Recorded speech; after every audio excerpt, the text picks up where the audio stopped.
За энэ бичлэг өдрийн мэндийг хүргье та бүхэндээ. За илүү 2 дахь өдөр. Яа.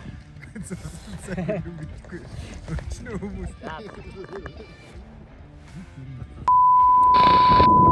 За аялал сайхан болж байна. Дунд говь баг газар жилүү те.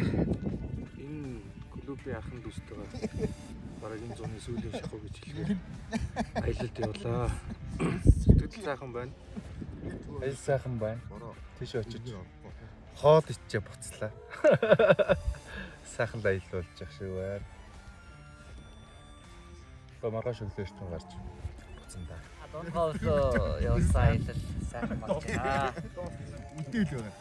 Хятад явталтай. Хамаагийн магээсэн цоглуулсан. Янзын л явж байна. Нэгнээсээ төрж хөдлөө, моциклууд жоо асуудал гаргалаа. Ахтар хаттай газар байна. Баг газрын хатны юм байгаа юм чи. Газрын нь бол бүр амар байгаа юм шүү дээ.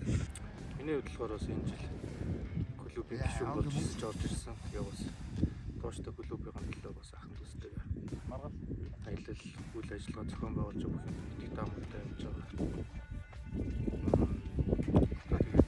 Цаашдаа ч гэсэн маш идэвхтэй явах яваас бодож байна. Замдаа давын уансан дээр. Жинэг явах.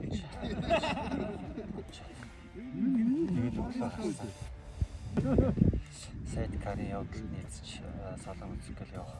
Солон үзэгэл явах. Нийц сайдкар авч явах гэдэг. Залуучууд бол нэлээд бас уур чадвар шаардсан юм аялал хийж байна. За тэгээд залуучуудад тэр харлаа ярьдлаа гэж хэлээ. Ихтэй сайхан аялал болж байна. Одоо яг юу дээр баг газрын жилүү дээр ирээд хонч байна. Гоё аяллаа. Гоё аялал болж байна.